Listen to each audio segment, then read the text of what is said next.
we're going to go out and I don't have credit, or, I'm going to go establish credit. Mhm. I'm going to listen to you because I'm not going to get one, I'm going to get two credit cards. Is there any like guidelines on the credit cards I should be looking at? Yeah, that's a really good question. So a lot of times what you'll hear, and I even ran into this myself after I went through a divorce, every time I would go to apply for something, I got denied because I didn't have credit. So we're denying you because you don't have credit. I'm like, what? How am I supposed to get credit Yeah. if I don't have credit? Like, what's that first piece? So there's a couple different things you can do.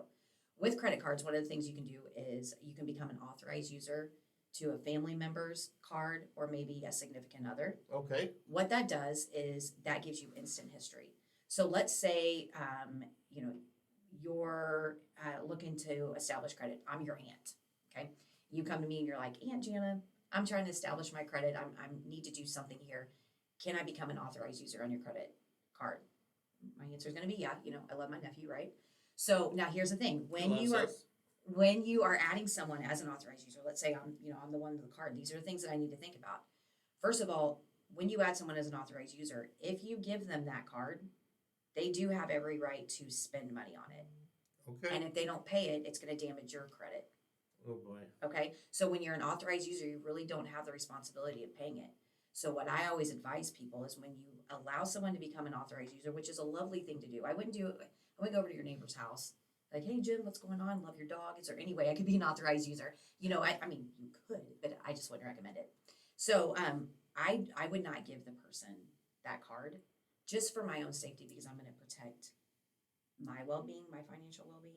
So when you don't have to give the person the card, but understand if you do, you are responsible for that debt if they don't pay it. Okay. So, but it's an excellent way. So let's say I have a 5-year-old credit card. Mm-hmm. It has excellent pay history. I add you as an authorized user on your credit report. You have 5 years with the history. Wow. Now, 30 days after you get signed on as an authorized user, it's showing up on your credit report. Now you can go and apply for a credit card, and it's not going to take that 6 months to produce a score. You already have a score. So it's a great way to jumpstart that. Now I will tell you, you couldn't be an authorized user on my credit card and then go in and get a house. Okay. Because an underwriter's not going to be impressed that I pay my bills every month. They're like, well, what are you doing? Yeah. So it's a stepping stone. It's not an end all be all. So you can become an authorized user, and then what I want you to do is 30 days later apply for your own credit card. Now let's say you don't have an Aunt Janna in your life. It's too bad for you. But let's say you don't. So let's say that you don't have any way to become an authorized user. Then I want you to go and get a secured credit card. What is a secured credit card? So what a secured credit card does is it eliminates the bank's risk. Okay. Before you've proven yourself. So, for example, I have a link that we give out quite a bit, and no one gets denied unless they're in an active bankruptcy. But it's a $200 secure credit card. So let's say I'm opening a $200 secure credit card.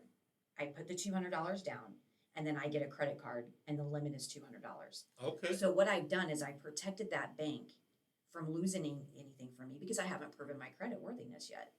So that's the reason why the bank is willing to do that. Now, there are some secure credit cards that will actually deny people if you've had multiple charge-offs in the past, if you're going through an active bankruptcy. That's the reason why I really like it. I have several different secure credit cards that we send our clients to. But when someone has had like a really rough go of things and they have several charge-offs, this is the card we give them because they don't deny anyone, and you can kind of start rebuilding your credit worthiness. So secure credit card, you're basically backing yourself. Now, the things you want to make sure if you go out on your own and you don't, maybe use one of our links on our website or anything, you need to make sure that it is reporting to all 3 bureaus.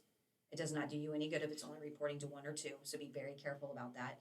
You'll also find that a lot of times when you call and ask somebody, or let's say you go to a local bank and get a secure credit card, you say, does this report to all 3 bureaus? They'll be like, I don't know.